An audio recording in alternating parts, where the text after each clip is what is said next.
조사선의 바탕을 이어서 이제 가나선이 성립됐다 그런 말씀을 드렸죠.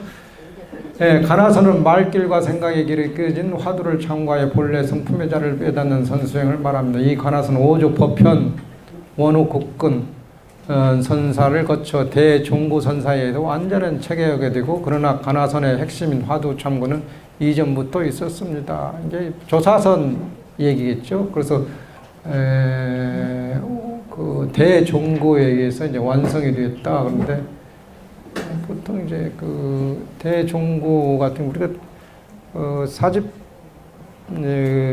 때 어떤 강원에 있으면 사집반 2학년 때 대종고 선사가 준 서장을 배웁니다. 그래서 그 당시에는 이제 신심이 돈독해서 그런데 스님들이 그 대종고의 관화선을 공부하고 나서는 그냥 그 다들 중간에 그만두고 선방에 가는 사람이 참 많았어요. 그 당시 대종고의 그 말씀이 금방 그 가르침을 들으면 금방 깨달을 것 같은 느낌이 다 들었던 분이에요. 그러니까 남아있는 분이 이상한 거, 나간 분이 훌륭하신 분이 진짜 신심이 돈독해가지고 내가 뭔가를 좀 깨쳐서 빨리 깨달을 먹겠다. 그러고 이제 나갔는데 졸업하고 나서 한참 지나고 나면 다 후회하더라고요. 왜 내가 그때 나갔을까? 같이 졸업할 것. 그래서 속으로 아예 너무 서둘러가지고 그래서 다 시기가 있습니다. 자, 점차 공부할 거 하고 조금 몇 년 늦은다 해가지고 뭐 저기 하는 게 부처님은 삼아승직업을 닦아가지고 부처가 됐는데 뭔 그렇게 서두르는지 지금 생각해보면 그분도 나름대로 더 빨리 공부해서 어떤 깨달을 먹겠다는 그런 일념하에 나가신 것 같은데 나중에 다 후회하시고 그렇습니다. 그래서 너무 서두를 건 없어요.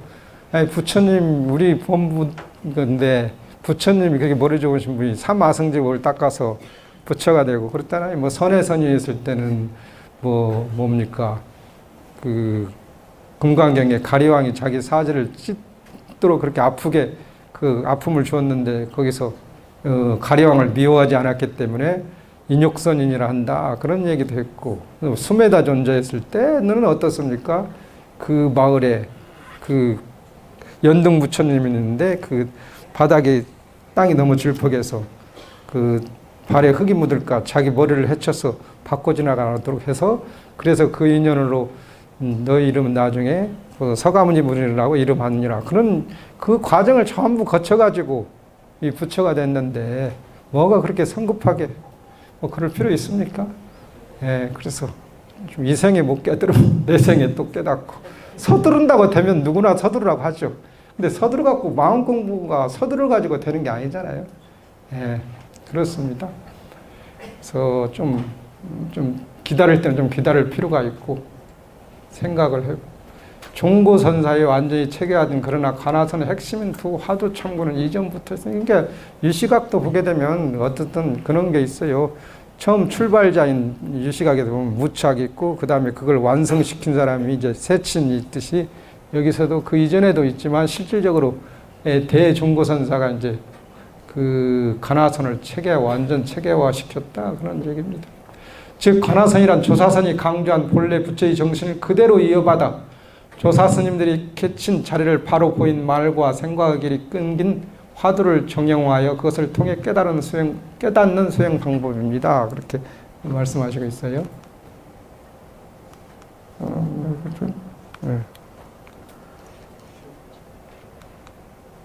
네. 1100년 중반에 이르 역대 조사님의 선문답을 논리적으로 해석하거나 문학적으로 이해하는 풍조가 나타나 다른 한편 경지선사가 묵조선을 제창하여 묵묵히 앉아서 자신을 비춰보는 자선만이 깨칠 수 있는 유일한 길이라는 등 수행 방법의 병폐가 심해지자 이를 비판하고 조사선의 본래 정신을 회복하고 새롭게 체계를 세우고자 생활 수행법을 제시된 것이 가나선입니다. 그 당시에도 아무래도 같은 비슷한 시기니까 묵조선은 화두를 듣는 선이 아니잖아요. 묵묵히 앉아서 좌선하는 일본의 그 뭡니까 조동종 계통의 그 선사, 그건 묵조선이고 그 폐단을 이게 아무래도 화두를 안 들으면 혼침 도거에 빠지기가 쉽잖아요.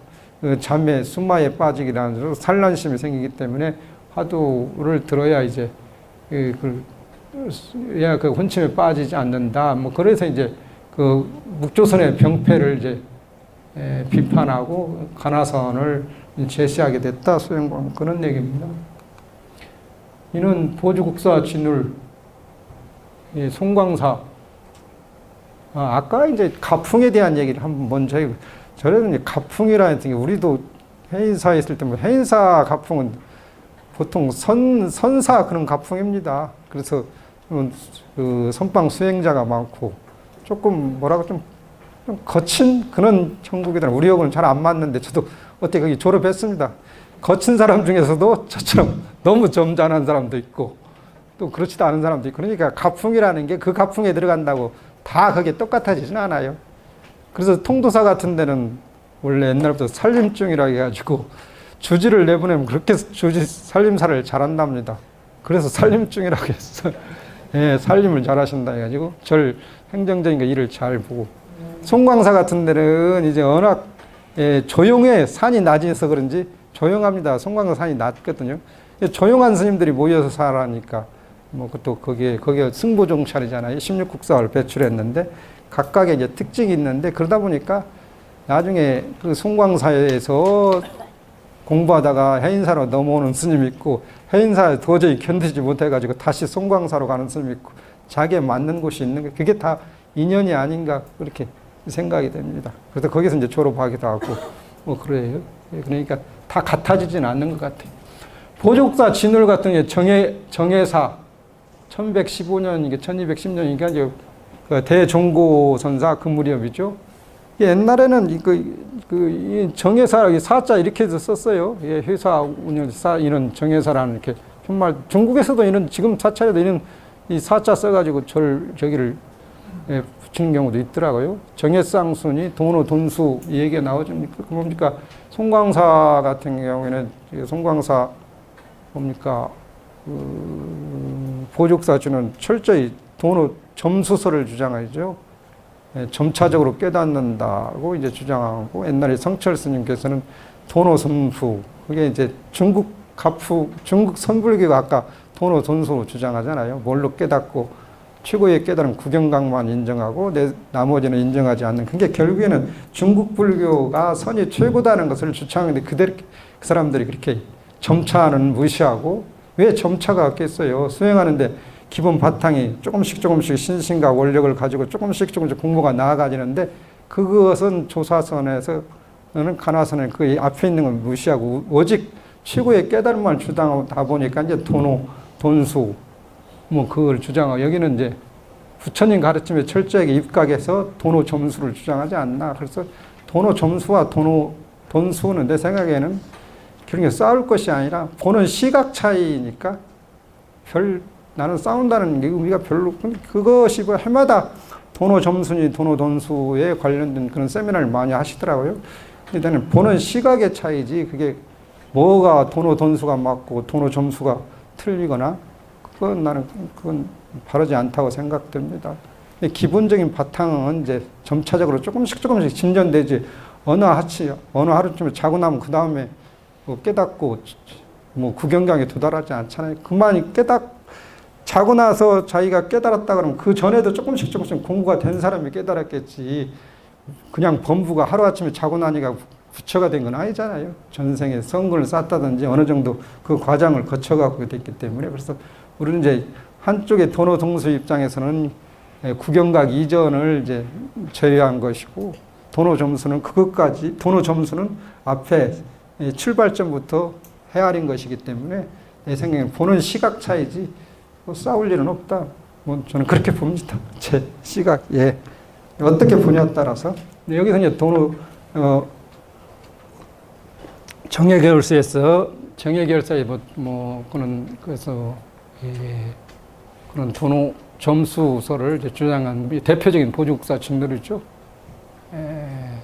정예쌍순이 도노돈 뭐 그런 거 많이죠. 뭐 지관쌍운이 유식에서는 그렇지 공부가 되면 처음에는 뭐 삼마타를 수행한다든지 빗바산을 따로따로 지만 수행한다든지 관을 수행한다든지 그렇지만 공부가 익어지면 유식에서도 보면 지관쌍운이라고 지와 관을 함께 쌍으로 운전한다 그런 얘기를 해요. 그러니까 제 생각에는 그런 것 같습니다. 초심자는 밥 짓고 나서 한참 뭐 할까 하나하나 음식 만들고 그렇게 밥 짓고 나서 음식하고 또 뭐 하고 그렇지만 그 뭐 주부 구단 되면 어떻습니까? 밥을 때 음식도 하고 뭣도 하고 빨래도 하고 뭐 다 하잖아요. 다 함께 모든 거 다 할 수 있습니다. 근데 그런 차이지 않나 그런 게 생각이. 그래서 지관쌍운이라는 말을 해요. 견도에 들어가게 되면 지관쌍운, 지와 관을 함께 온전한다. 그렇지만 이제 자량도 가행돼서 뭐 삼마타 수행을 한다든지 비파사나를 수행한다든지 그 하나밖에 못하고 이제 이거지게 되면 이제 두가 다 할 수 있다. 뭐 그렇습니다. 이게 생활 속에서도 그걸 접목을 해야 돼요. 어떤 이치로 저런 얘기가 될까 그런 생각을 하셔야지 무조건 어렵다 하고만 생각하시면 안 돼요. 생활 속에 접목시키다. 아무리 부처님 가르침을 많이 알아도 생활 속에서 우리가 실천하지 않는 건 별 의미가 없어요. 책 속에 있는 건. 그래서 부처님 가르침을 우리가 볼 때 그 책을 읽는다고 안 하고 경전을 본다고 하잖아요. 자꾸 보면 볼수록 새로워지는 게 그림도 오늘 보고 다음 내년에 보고 또 같은 그림을 봐도 또 다르게 보여지고 자꾸 그러잖아요. 그래서 경전을 갖다가 읽는다고 본다고 얘기하는 이유가 그겁니다. 그래서 새롭게 자기가 공부된 만큼 이런 게 조계종의 중흥조인 태고보 여기는 뭐 특히 봉은사 같은 데는 굉장히 밀접한 이게 뭐 중흥조이고 이게 뭐 조계종뿐만 아니죠. 태고종에서도 종조로 모시고 있습니다. 태고 보호스님을.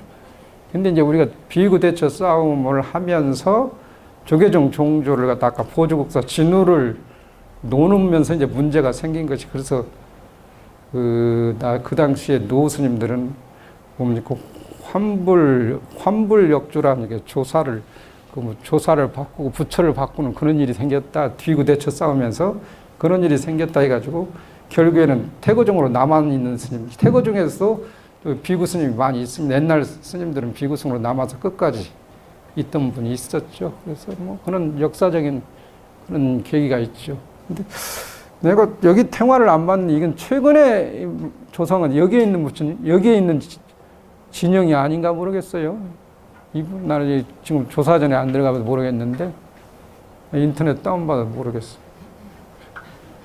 그걸 막아놨는데 결국엔 여러 장 하다 보니까 찾아서 붙여놨는데 이게 이제 옛날 그 모습 그 영정이고요. 태고종 옛날에 이게 빨간 가사를 다 입었기 때문에 이게 이제 이렇게 앉아 있는 풍이 대부분 중국풍이랍니다. 이게 진영이 의자에 앉아 있는 모습.